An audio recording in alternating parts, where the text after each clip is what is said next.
Scene pada chapter ini pun dimulai kembali di rumah Jiu dan sekarang diperlihatkan sosok Ji Suk-yu yang tengah berada di rumah tersebut. Ditambah dengan Song Ha dan tentunya si In Hyuk yang langsung garcep untuk bermain bersama kucing-kucing kecil milik Jiu.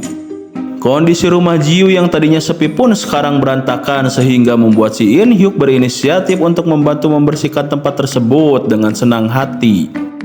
Saat sedang membersihkan, obrolan hangat antara Jiu dan In Hyuk mengenai keimutan dan kelucuan kucingnya pun tercipta. Hal tersebut pun sampai-sampai membuat Ji Suk tidak habis pikir bagaimana para penggila kucing dengan mudahnya mengakrabkan diri satu sama lain. Salah satu dari kucing kecil dengan tatapan mengemaskan mendekati Ji Suk yang nampaknya Ji Suk pun sendiri merasa kalau mereka itu cukup lucu. Namun berbeda dengan eksistensi yang ada di sebelahnya, Ji Suk pun merasakan pancaran aura yang amat sangat mencekam dari kucing Bahenol yang mana tidak ada lucu-lucunya sama sekali dan malah menatap balik dengan tatapan tajam setajam silet ke arah Ji Suk. Sadar kalau kucing yang satu ini lain daripada yang lainnya, Ji Suk pun kembali berkomentar mengenai betapa menjengkelkannya wajah yang dipasang oleh kucing tersebut. Ya, kepanikan pun melanda Jiu karena takut kalau mereka sadar bahwa kasein nitrat itu bukanlah seekor kucing sungguhan. Akan tetapi tiba-tiba dengan penuh emosi si maniak kucing In Hyuk langsung menggenggam kerah baju Ji Suk dan mulai mengancam keselamatannya lagi sambil berkata agar Ji Suk tidak sembarangan dalam bercakap maupun mengomentari apapun tentang si kasein nitrat. Setelah selesai menceramahi Ji Suk, fokus dari si In Hyuk pun teralihkan ke arah Pak Song Ha yang sedari tadi hanya diam saja mematung. Si In Hyuk pun mulai mengamati gelagat aneh dari Song Ha yang ternyata dirinya terlihat sedang gemetaran ketika ada salah satu kucing kecil yang menghampiri dirinya. Dengan senyum jahat di wajahnya itu, si In Hyuk pun akan berencana menjahili Song Ha dan mendekatkan si kucing ke arahnya yang langsung saja membuat Pak Song Ha buru-buru untuk keluar rumah.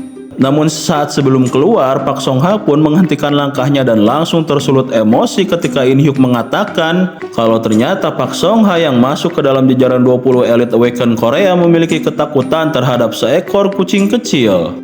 Pak Song Ha pun terus berdalih dengan berbagai alasan yang sampai membuat yang lainnya merasa heran dengan alasan konyol yang ia buat. Kejahilan dari si maniak In Hyuk pun membuat Song Ha makin naik pitam dan emosinya pun semakin tidak tertahankan yang sampai harus dilerai oleh Jiu. Sang tuan rumah atau Jiu pun kemudian menyuruh mereka semua untuk duduk dengan tenang karena dirinya akan mengambilkan kudapan untuk jaburan mereka. Ya, meskipun di sini si maniak In Hyuk masih saja terus-terusan menggoda dan meledek Pak Song Ha. Di sisi lain, si Mamang kasein nitrat malah merasa risih dengan keramaian tersebut karena itu berarti dia harus tetap bersikap selayaknya kucing normal agar tidak ada satupun yang curiga. Namun karena melihat senyum bahagia yang terpancar dari wajah Jiu, si Mamang kasein pun akan bertahan dan mencoba untuk bersabar.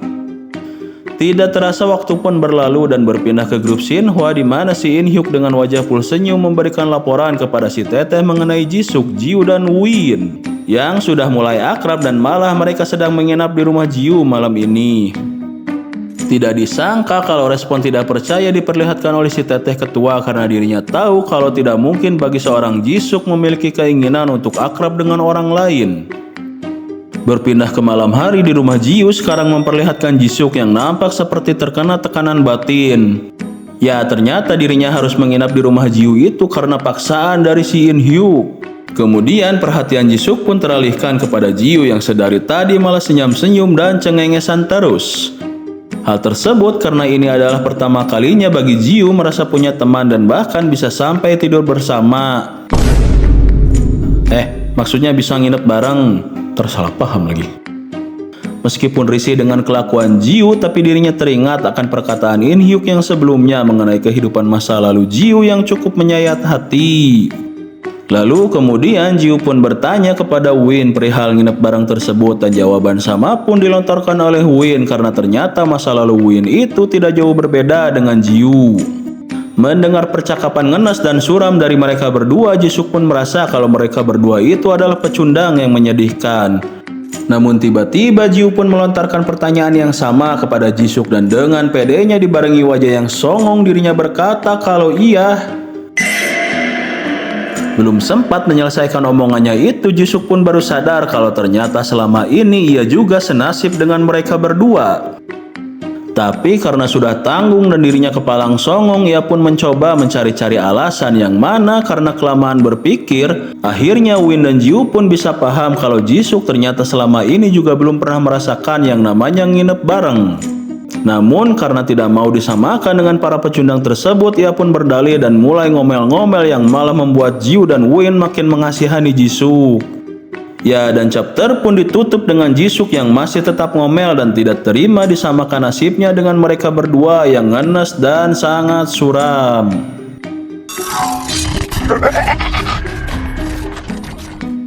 Chapter ini pun dibuka dengan flashback dari masa kecil Win yang mana ternyata tidak jauh berbeda dengan Jiu kecil. Rumor mengenai dirinya yang selalu berpindah-pindah sekolah pun mulai menyebar yang membuat teman-teman sekolahnya menganggap kalau Win itu adalah anak pembuat onar dan pembuat masalah. Kemudian Shin pun mulai berpindah ke lab milik si Profesor D-Line di mana terlihat kalau si Profesor sedang melakukan pemeriksaan terhadap subjek penelitiannya. Win kecil pun nampak terlihat kesal karena mendengar kalau sisaan hewan yang lain telah dihabisi oleh si Profesor karena merupakan produk yang gagal.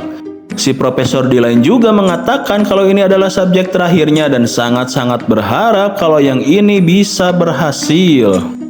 Karena proses perkembangannya yang memerlukan cukup waktu, maka si Profesor pun berencana pergi keluar dan meminta Win untuk menjaga dan mengurus kucing tersebut. Sambil memberinya makan, Win pun sontak kaget karena tiba-tiba kucing tersebut menghampiri dan menjilati tangan Win. Rasa tidak enak hati dan kesedihan pun melanda Win yang mana ia tidak tega karena harus melihat penderitaan yang dialami oleh kucing tersebut. Kemudian si Profesor D-Line pun kembali dan dengan wajah yang gembira penuh keriput dia pun akan bersiap untuk melakukan tindakan lanjutan kepada subjek penelitiannya itu. Namun seketika ekspresi bahagia dari wajah keriputnya sirna karena Win melaporkan kalau kucing tersebut sudah wafat akibat tanda vitalnya semakin melemah. Win pun juga menambahkan kalau mayat dari kucing tersebut telah ia bakar agar tidak ada pihak lain yang bisa melacak bekas penelitiannya. Namun sebenarnya itu adalah kebohongan yang sengaja dibuat oleh Win agar kucing yang menderita tersebut bisa hidup dengan bebas. Kembali ke masa sekarang yang ternyata flashback tersebut merupakan sebuah mimpi dari Win yang langsung membuatnya kaget dan terbangun. Sekarang waktu pun menunjukkan pukul 6 pagi dan terlihat kalau si Kasei Nitrat yang ngelindur dengan nyawa yang belum terkumpul melirik ke arah Win yang sedang memperhatikan si kucing abu. Dan rasa bersalah yang tadinya hanya sebatas masa lalu pun kembali dirasakan oleh Win. Kemudian terdengar suara ngomel-ngomel dari Jisuk yang baru saja bangun karena merasa tidak nyaman harus tidur di kasur gulung tersebut. Ia pun langsung beranjak pergi dan malah makin kesal ketika ditanya oleh Win sampai-sampai ia pun membanting pintu. Dan suara gaduh tersebut pun sontak membangunkan Jiu beserta kucing-kucingnya yang masih tertidur pulas. Jiu keheranan karena Jisuk yang tiba-tiba pulang tanpa pamit dan disusul pula oleh Win yang akan pamit pergi juga. Kepergian mereka berdua membuat suasana rumah menjadi hening dan membuat Jiu merasa kesepian kembali. Namun berbeda dengan si Mamang Bahenol Kaiden yang langsung menghembuskan napas panjang dan merasa amat sangat lega karena sekarang ia bisa leluasa untuk berbicara semaunya. Ya, melihat kondisi Kaiden, Jiu pun merasa cemas dengan yang dialami oleh si Mamang karena harus bersabar dan bersikap seperti kucing terus-terusan. Apa katamu? Kau mencemaskanku. Apanya yang kau cemaskan? Bukannya kau terlihat bahagia bisa menghabiskan waktu bersama temanmu tadi, ha? Berhentilah berbohong dasar anak sialan. Omelan dari si Mamang pun langsung membuat Jiu down dan murungkut. Dengan diiringi rasa bersalah, ia pun menjelaskan kalau dirinya sampai lupa diri karena ini baru pertama kalinya ia punya teman dan menghabiskan waktu bersama. Namun sebenarnya Kaiden mengerti dan yang ia katakan sebelumnya hanyalah candaan semata. Karena para pengganggu sudah pergi, si Mamang Kaiden pun memerintahkan babunya untuk latihan meditasi lagi agar kemampuannya itu tidak tertinggal jauh dari Win dan Jisuk. Mendengar hal tersebut, mood dari Jiu pun kembali menjadi bersemangat dan akan melakukan latihan seperti yang majikannya suruh. Namun sejenak Jiu pun merasakan ada kejanggalan dalam benaknya di mana ia menganggap kalau sikap marah-marah dari si Mamang Kaiden tadi karena dirinya kekurangan perhatian dari Jiu. Woi bocah, apa kau mau mati ha? Beralih ke siang hari di mana Jiu dengan perasaan riang gembira sedang berjalan menuju sekolah yang juga ditemani oleh si Mamang Gemoy Kaiden.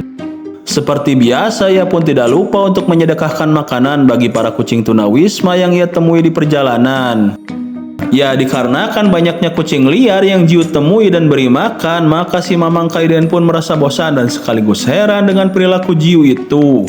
Yang padahal Jiu baru saja sembuh dari cederanya dan sekarang malah memberi makan bagi banyak kucing tanpa kelihatan lelah sedikit pun. Dengan selalu memasang wajah emot senyum, Jiu pun menimpali kalau memberi makan kucing merupakan me time atau hobi bagi dirinya sebagai cat lover. Tiba-tiba terdengarlah suara gongongan anjing dan ternyata itu adalah sosok 2 ekor anjing besar galak yang sedang diajak jalan-jalan oleh pemiliknya. Dengan songong dan senyum jahat di wajah, orang tersebut pun memamerkan keperkasaan dari anjingnya tersebut. Si pemilik tersebut pun kemudian berpapasan dengan Jiu dan malah ngeledek perihal body bahenol dari si Mamang Kaiden yang langsung membuat si Mamang seketika naik pitam. Si pemilik anjing pun terus-menerus mengomentari kondisi rupa dari si Kaiden dan dengan sengaja ia mengarahkan anjing-anjingnya tepat ke arah si Mamang. Dengan perasaan jumawa, ia pun membandingkan anjing miliknya dengan si Mamang Kaiden yang mana si Mamang sendiri sepintas merasa menyesal karena dirinya itu tidak berubah menjadi anjing perkasa seperti yang ada di hadapannya. Sekarang anjing-anjing tersebut malah akan menyerang Kaiden, namun hal mengejutkan pun terjadi di mana kedua anjing tersebut langsung tunduk di hadapan sang Maharaja Mamang Bahenol Kaiden. Dan seketika berubah menjadi anjing lucu yang penurut, yang sekaligus scene ini pun menutup chapter yang sekarang ini.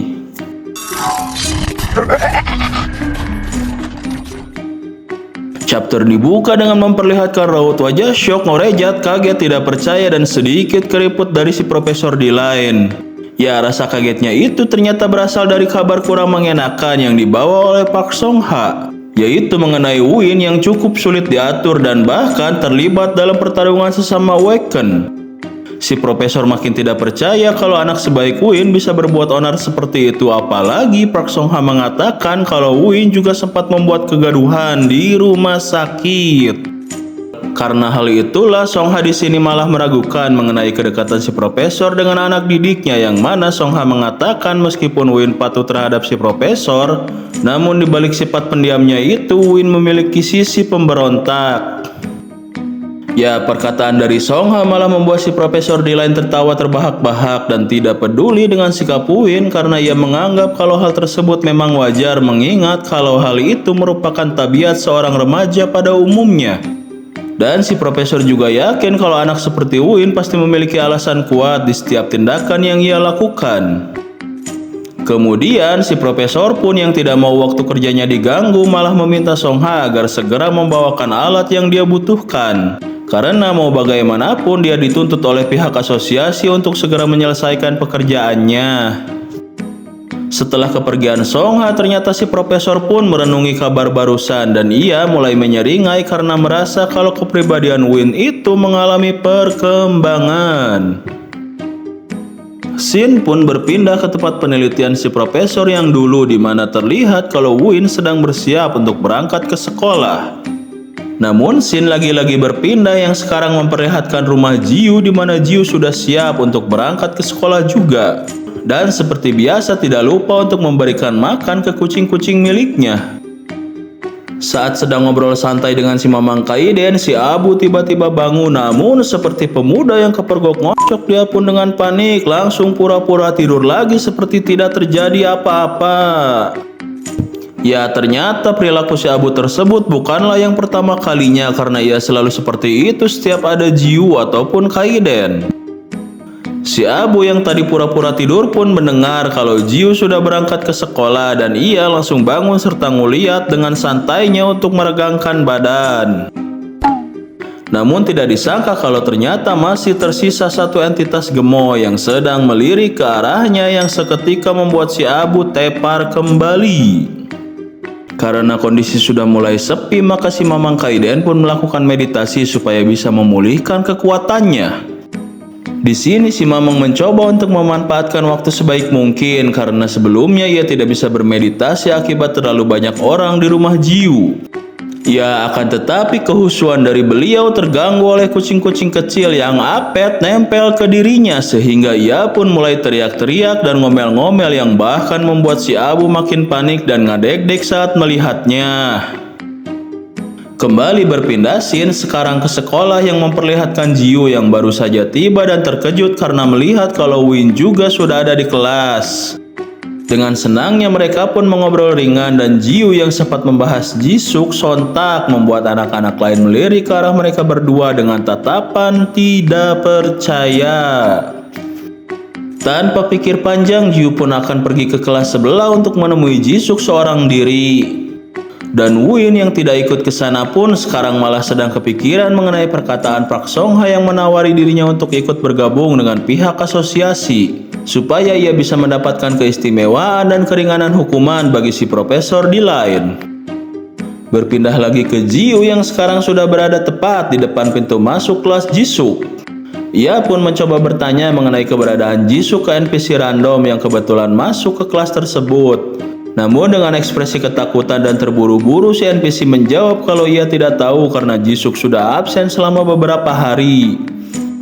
Kemudian berpindah ke sisi lain gedung sekolah di mana memperlihatkan ketiga NPC begundal yang nampak amat sangat kesal. Mereka sedang kesal karena tidak mendapat kabar sedikit pun mengenai Jisuk dan mereka malah makin kesal karena Jisuk yang sebelumnya itu telah mengacuhkan mereka secara tiba-tiba. Di sini kekesalan mereka pun bertambah karena mengingat kalau mereka sampai babak belur akibat dihajar oleh Win. Dan konyolnya mereka malah melimpahkan semua kesalahannya kepada Jisuk yang mereka anggap tidak mau membantu mereka sama sekali. Tapi anjir konyol. Padahal kan si Jisuk pas chapter sebelumnya tuh, ya pas chapter sebelumnya tuh balik lagi kan buat nyamperin mereka, tapi ya siapa suruh mereka tepar pas lawan Win. Anjir kok perasaan banyak kata mereka Ya, sekarang terkuaklah tabiat asli dari ketiga NPC begundal tersebut yang mana hanya memanfaatkan kekuatan dan kekayaan dari Jisuk saja. Akan tetapi orang yang sedang mereka gibahi itu ternyata berada tepat di samping bangunan tersebut dan mendengarkan ocehan mereka sedari tadi. Jisuk yang sedang menguping itu pun makin dibuat kaget karena ternyata para NPC begundal tersebut menggunakan namanya untuk memeras uang dari sekolah lain. Bibit-bibit ini mah oi. Mereka bawa proposal gak ya pas malak? Kemudian terdengarlah sebuah suara yang sampai menarik perhatian Jisuk dan ternyata itu adalah Sojiu yang terlihat kesal karena mendengar obrolan keluh kesah dari para NPC begundal tersebut. Jiu pun sampai terlibat ketegangan dan cekcok dengan ketiganya, namun si NPC satu malah ngotot karena ia merasa kalau Jisuk hanya memperalat mereka saja dan tidak pernah menganggap mereka sebagai teman sungguhan. Tapi Jiu juga sama ngototnya dan mengatakan kepada ketiga NPC tersebut kalau mau bagaimanapun mereka tetaplah masih teman dari Jisuk.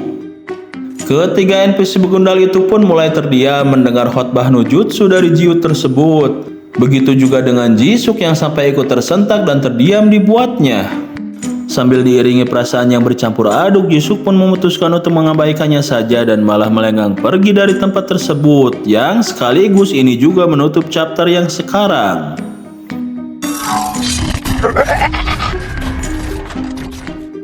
Kali ini chapter dibuka dengan masih dilanjutkannya di hari yang sama, yaitu pada sore hari.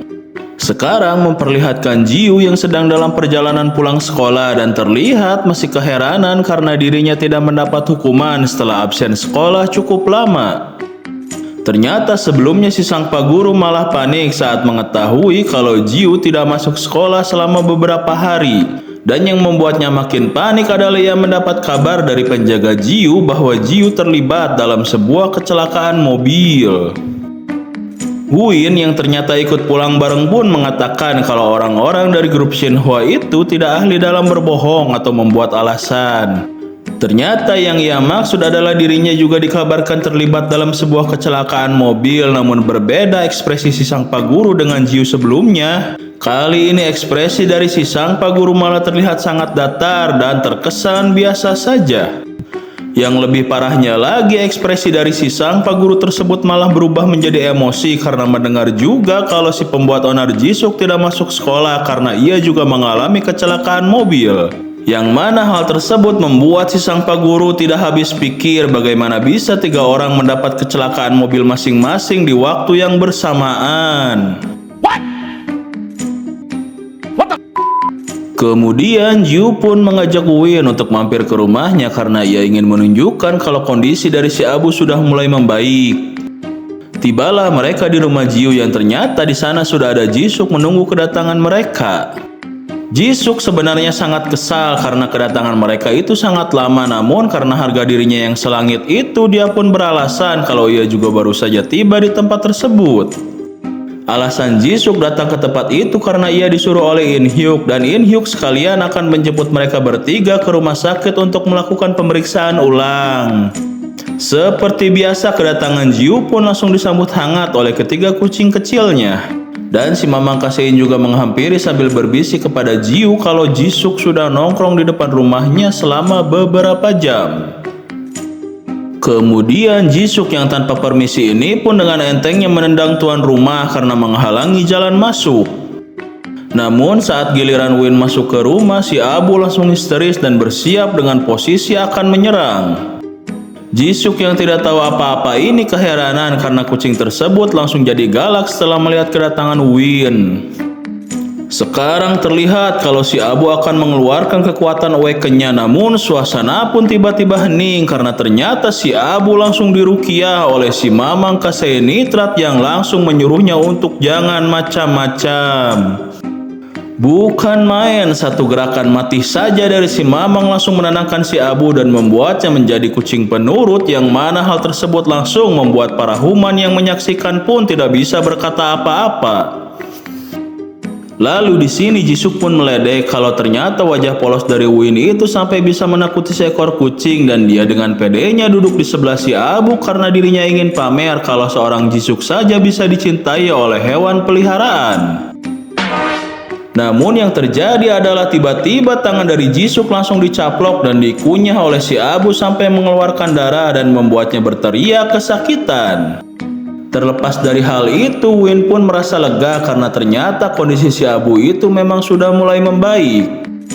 Waktu pun masih berkutat di sekitaran rumah Jiu yang sekarang memperlihatkan Jisuk dengan raut wajah kesal akan membalas dendam ke si Abu. Kemudian dia pun mengeluarkan 3 bungkus makanan kucing sasetan dan dengan pedenya lagi memamerkan makanan kucing tersebut di hadapan semua orang. Dengan senyum jahat nan licik, ia pun melirik ke si Abu dan dengan kesal tidak akan memberikan makanan tersebut ke dirinya. Namun naas di sini si Abu malah acuh dan sama sekali tidak peduli, yang sampai membuat Jisuk pun nampak kesal kembali. Sekarang fokusnya pun teralihkan ke si Mamang Kasein dan dirinya juga melakukan hal yang sama persis ke si Abu barusan. Akan tetapi hal tersebut malah membuat si Mamang emosi sampai ke tulang dan di dalam benaknya ia ingin sekali melenyapkan anak songong yang ada di hadapannya itu. Scene pun sekarang berpindah ke grup Shinhwa di mana In Hyuk yang baru saja tiba pun melaporkan sesuatu yang amat sangat penting. Dirinya ternyata bersama pihak asosiasi telah mengkonfirmasi kalau klien bersaudara telah muncul di wilayah tersebut.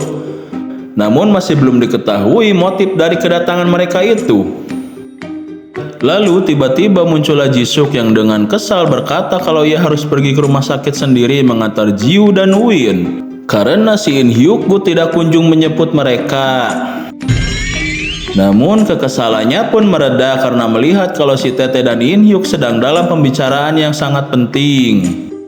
Di sini In Hyuk memberitahukan Jisuk kalau mereka sedang membahas klien bersaudara, yang mana ternyata Jisuk pun mengenali nama tersebut yang merupakan 2 orang buronan Awaken tingkat atas. In Hyuk juga menambahkan kalau klien bersaudara merupakan kriminal kejam yang melakukan apapun demi uang dan bahkan sampai terlibat dalam perdagangan Awaken. Kekuatan mereka pun tidak bisa dianggap remeh dan enteng, sehingga akan sangat sulit bagi grup Shinhwa dan pihak asosiasi untuk bisa menangkap mereka. Dan In Hyuk juga meminta Jisuk agar lebih berhati-hati karena mereka belum bisa memastikan keberadaan klan bersaudara dan motif datangnya kedua kriminal tersebut. Berpindah scene lagi ke sebuah gang yang sekarang memperlihatkan para anggota asosiasi sedang mengidentifikasi mayat yang terlihat hangus terbakar. Dan ternyata mayat tersebut merupakan anggota asosiasi sendiri yang telah tumbang akibat berhadapan langsung dengan klan bersaudara. Karena tidak mau kehilangan anggota lainnya, akhirnya Park Song Ha pun memutuskan untuk melakukan pelacakan kepada klan bersaudara dengan tangannya sendiri. Kemudian berpindah lagi ke sebuah gang lain yang memperlihatkan dua sosok mencurigakan di mana dua sosok tersebut sedang membahas mengenai keberadaan lab penelitian milik si Profesor D-Line. Ya, dan percakapan dari kedua sosok misterius yang diduga sebagai klan bersaudara ini pun menutup chapter yang sekarang ini.